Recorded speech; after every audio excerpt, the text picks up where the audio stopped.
I want to share that Rob Radai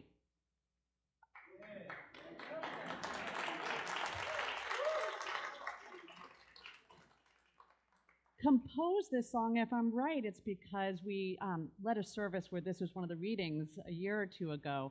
And so in some ways, he wrote that music for our community. What an incredible gift.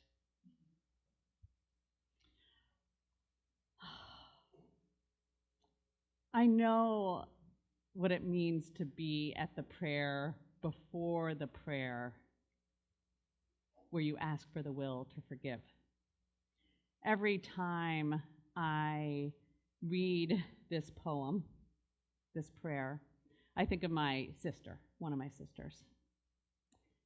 And every time now I think of my sister, I think of this. See, about 11 years ago, I remember the exact moment where we had a rupture. We had a rupture. And it was one of those things where it was building for a while. And I had gone to see her out in Oregon. And it was important that I go out to see her. It was one of those where I knew I needed to make the trip and show up. There was a lot of drama getting there. But when I was there, I found out something. Her partner said that, oh, he had sold this guitar for $10. And I said, that acoustic guitar? He said, yeah, it was a little small. And I went to her and I said, you sold that? You sold it for $10? And she said, yeah. And I said, do you remember why I gave you that guitar? And she was like, no, yeah, I guess you gave it to me. And I said, oh. I said, 8 years ago you called me. I was on a date, eating dinner, and my sister called. And she told me that her then boyfriend basically kidnapped her and held a knife up to her throat. And she was so scared. And I said, I'll be on a bus in an hour. And I came all the way down to Baltimore. And we developed a safety plan. And I cleaned her room. And I bought her groceries. And I stayed until I knew she was safe.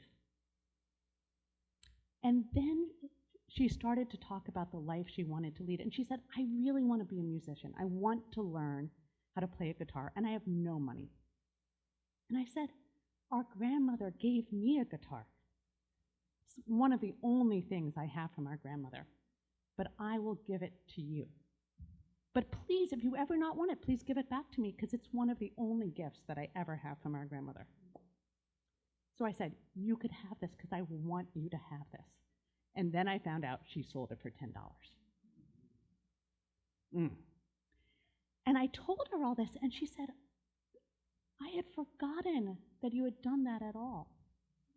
Not because she was thoughtless, but because she had PTSD. She had just forgotten all that time. And she'd forgotten the kindness I had. And then, probably a couple hours later, she comes up and she goes, here's the thing. Our family is broken. We don't spend time together. We're not kind together. We're not a family. And she said, I need you to put our family back together. I knew exactly what she was talking about, right? I had experienced all that too. And yet, considering all the drama it took to get there, I realized one other thing. I had spent my entire 30 years trying to put our family back together, and I'd never been able to. Never been able to. And I also knew the more I tried to get people in the room when they weren't ready, the more it cost me in the trust that I had with them and their trust in me. It hurt those relationships. And so I said to her, I'm so sorry, but I can't. If you want to try, I'll be there with you, but I can't do it. And that was the moment I could tell she became close to me.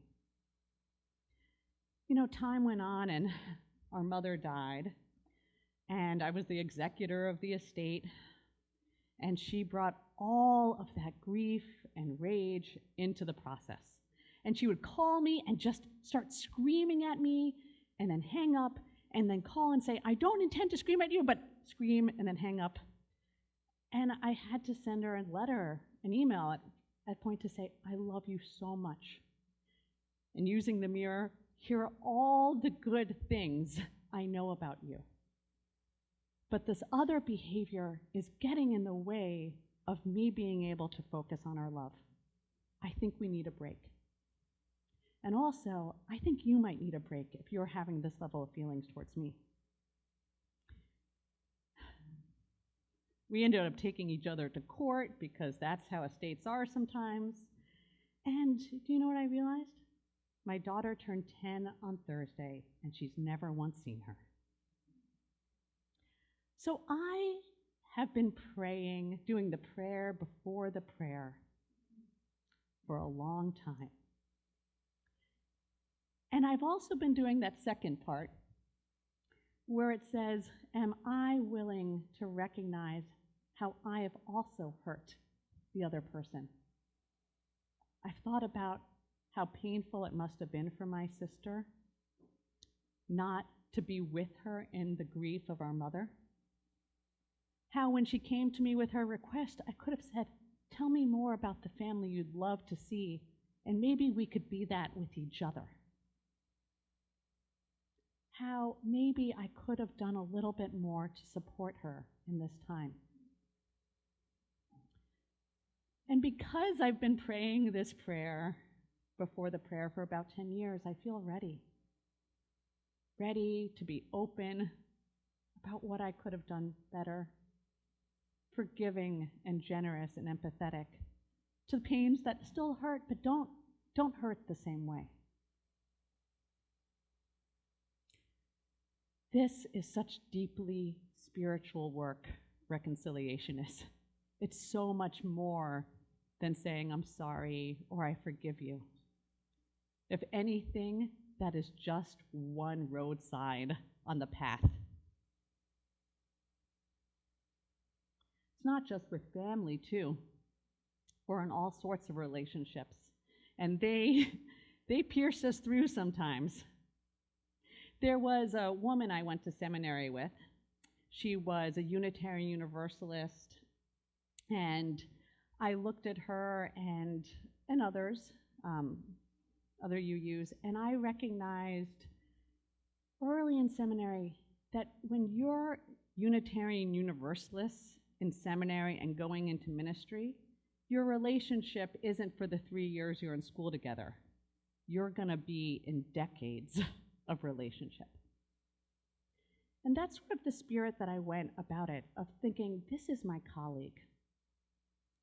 And I would reach out to her in a number of ways, and sometimes when I would spend time with her, I grew a little concerned because I would see her behind people's back, making fun of other people, saying, can you believe the way that they're doing X and X, and oh, blah, blah, blah. And I thought, oh, this is what Brené Brown calls common enemy intimacy. Common enemy intimacy. Brené Brown calls it hijacking connection.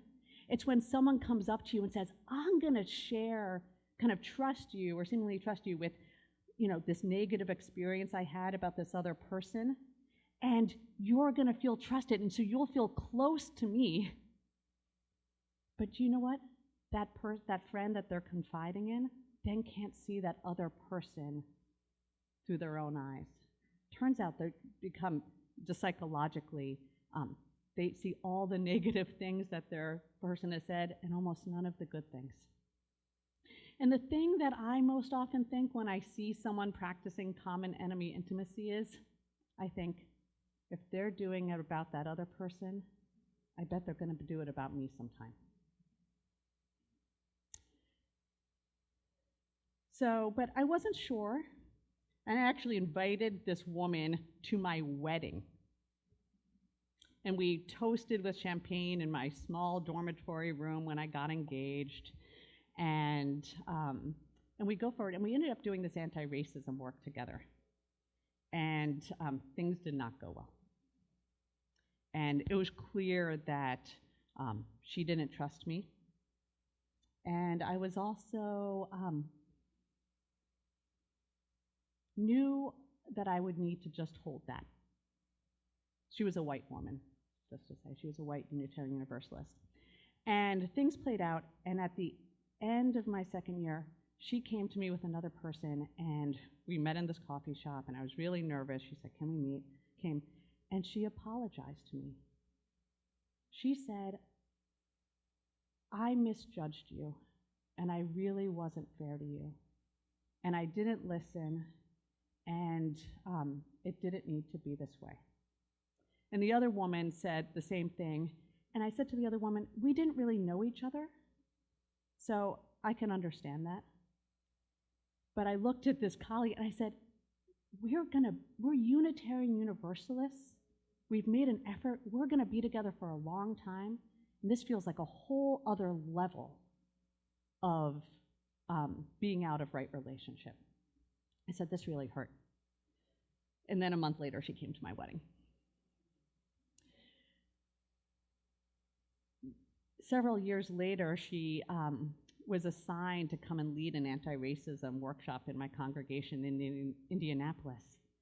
And I was still very much at the prayer before the prayer.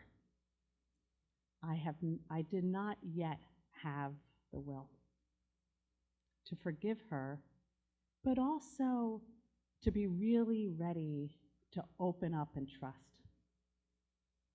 But I've been thinking more and more of her. I recognize things in how I act that might have led her to be suspicious. I know myself well enough and how differing people perceive me differently. And I also found out she had been talking behind my back, which did not help either, to learn more about that and how she affected other friendships of mine at a great loss to them. But I've been thinking about it because, you know what? We're still colleagues. We're still in this good work and this good faith together. So I've been praying more to open myself up to that conversation. Because I actually think if we can't practice reconciliation here amongst us as Unitarian Universalists, but more importantly here amongst us in this congregation, then we're missing a serious component about what it is to be part of a covenantal faith.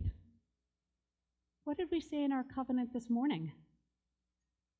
Let love be the spirit of our people.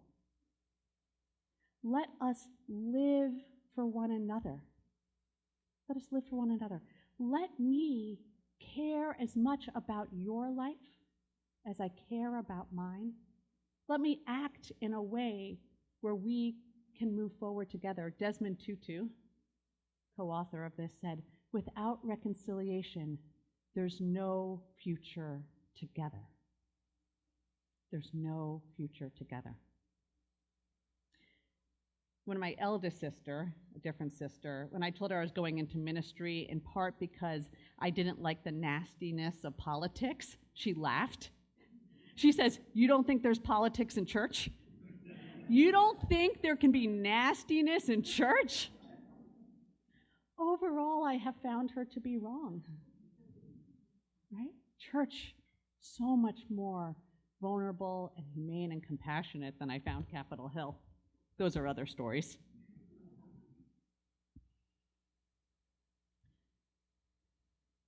I've been looking to see where has there been reconciliation, where has there been a need of reconciliation in congregational life. And I'll say there's a need for reconciliation right here at UUCA.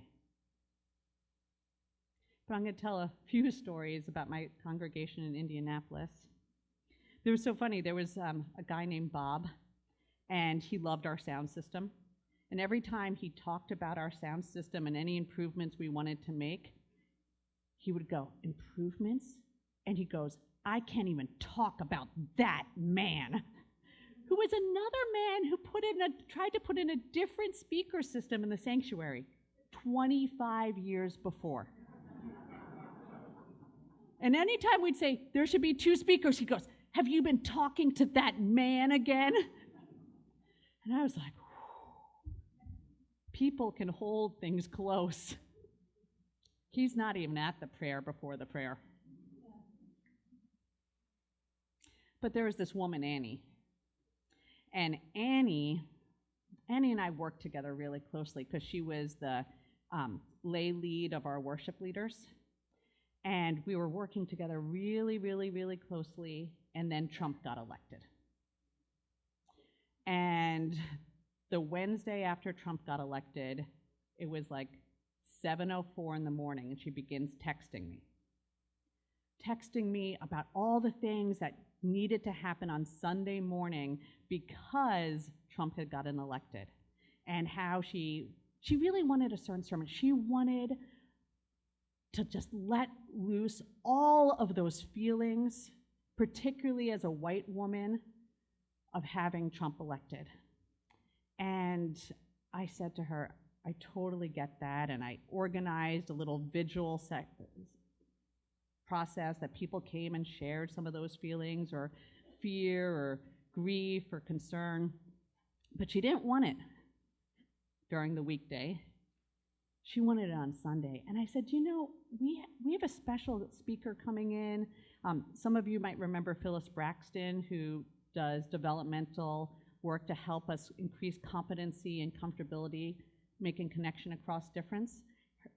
Phyllis's coworker was coming to preach on that Sunday. And I said, this is really important. And also, this is really a good message when Trump is coming, like with Trump coming in and with all of his racist rhetoric. How can we learn to be more competent and comfortable crossing and connecting across difference? I said, we really got to keep that. Email and text after email and text, disappointment, here's what you need to be doing, all this stuff. And she resigned as worship leader about a week later. And some time passed, and I called her to lunch, and I said to her, here's what I recognize. You were talking about worship. That's what your texts were about. But what we were really talking about is your deep pain and need and fear and despair. And what you needed was your minister. You needed not me to talk about worship, but me to be accompanying you through that. And I'm actually trained to listen for the music beneath the words, but I failed to do that with you. I'm sorry, I did not respond to you pastorally. And that was a moment of reconciliation. She said, do you know, that's true, and I didn't even know that until right now. We began to move forward together.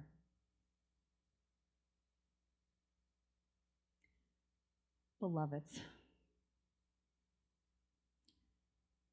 reconciliation is hard soul work.